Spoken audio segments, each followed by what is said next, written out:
So with just 2 weeks of the January transfer window left, Newcastle United are still yet to make a move. We've seen a couple of departures of sort of fringe players, young players. Alex Murphy is set to join Bolton Wanderers on loan. Isaac Hayden, of course, left earlier this month to join Portsmouth. Travis Hurness has gone out on loan, so it's Charlie MacArthur. So there's a couple of loan moves, but nothing incoming in Newcastle as it stands. And of course, the two big deals going out of the club are still in the air. We've got Lloyd Kelly, reports that he's been linked with Fenerbahce and Juventus. And of course, Miguel Almiron potentially returned to Atlanta United. Now, that one with Almiron looks more set to happen. Talks about a £10 million fee is likely for him. And of course, that's a good deal for Newcastle, I think. It's a decent sized money. You know, Almiron is someone who's not played too often. You know, he's made just one Premier League start all season. He's been used sparingly off the bench. I don't think Newcastle will miss his influence too much. Of course, it's one less person in the squad for Eddie Howe to pick from, especially with Harvey Barnes' injury. But I think that's one that, you know, Newcastle will sanction and feel that they'll get some money out of, and they can use that money potentially either this month or in summer to do another deal. Now, the Lloyd Kelly one is an interesting one.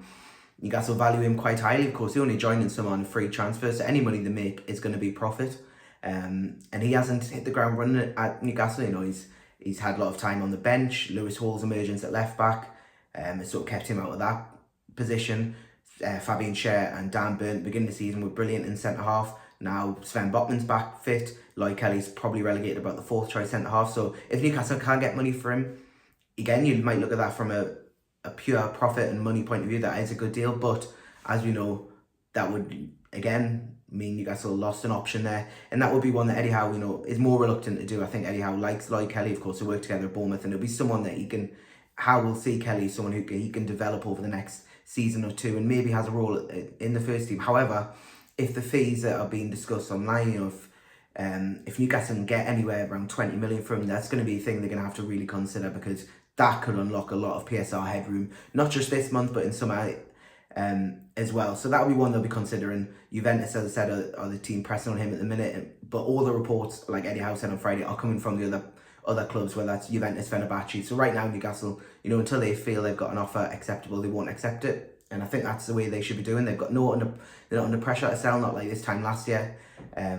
with Elliot Anderson and Kuba Minter going. They're not under pressure to get rid of players. So it'll be interesting to see whether they do get rid of Lloyd Kelly. But right now, you know, Newcastle have that decision to make. And then if they do sell, him and Almiron do leave, then they have a bit of PSR headroom. As I said, will they reinvest that this month? I don't think they will. I think you see a lot of people online saying, why aren't they reinvesting, why aren't they spending? If they could spend 60 million on Guay, you know, Mark Guay in summer, why is that money now not available? And the truth is, it is available. Newcastle can spend as much as they want, but unfortunately, PSR means whatever they spend, they've got to recoup, you know, and fill out their financial sheet. So Newcastle could go out and buy Guay, for example, or someone else for 60, 70 million pounds, but would a sale of Almiron and Kelly, you know, negate that? Might just on the balance sheet, it might just be acceptable to do that, but then you're starting from a blank spot in summer, and then you can't get anyone because you've already spent the money in January. So the idea that Newcastle aren't spending is one that, you know, is true. Of course, they're not spending. They haven't spent for 18 months or going on 2 years if they don't do it this year, but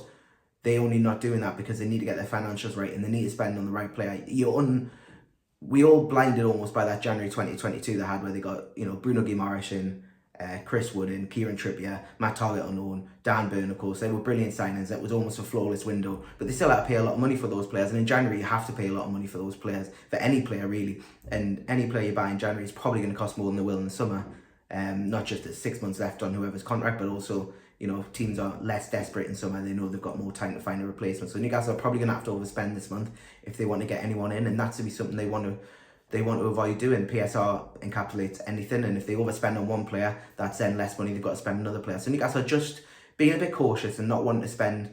Just because they can go and spend the money doesn't mean they have to go and spend it in the first window on the first player they see that might fit in the team. Yes, Newcastle might be weaker if they get rid of Almiron and Kelly this month, and they probably will, and that is a big risk to take. Will that be the difference between Champions League, Europa League qualification, or even worse?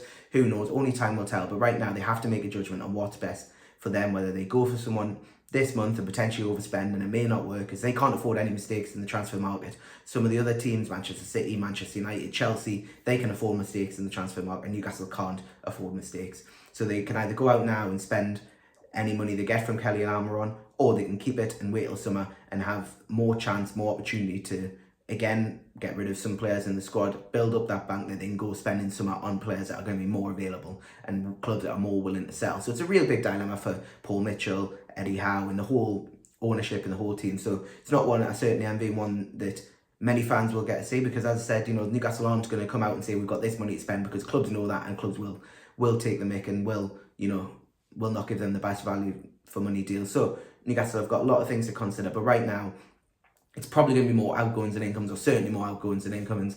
And yeah, I think between now and when the window closes on 3rd of February at 11 o'clock, I think it'll just be about who Newcastle can get rid of. And if there's any signings in, which I'll be surprised at, speaking right now, and hearing what I'm hearing, I think it'll be surprising to see any transfers come in. But there is still 2 weeks to go, and if one injury could change that, especially when they're big players. And yeah, so it's a disappointing weekend for Newcastle results wise, but they go to Southampton next week, hoping to improve on that. And of course, as I said, with Almiron and Kelly deals ticking away in the background, they'll expect some movement on that at some point. And if that does, then that could be the domino that falls that helps other deals go by. But as I said, Newcastle will have to be cautious, and they don't want to overspend too much this month. So yeah, it'll be interesting to see what they do. And of course, the best way to stay up to date with all the latest Newcastle United transfer news this month is with the Shield Gazette.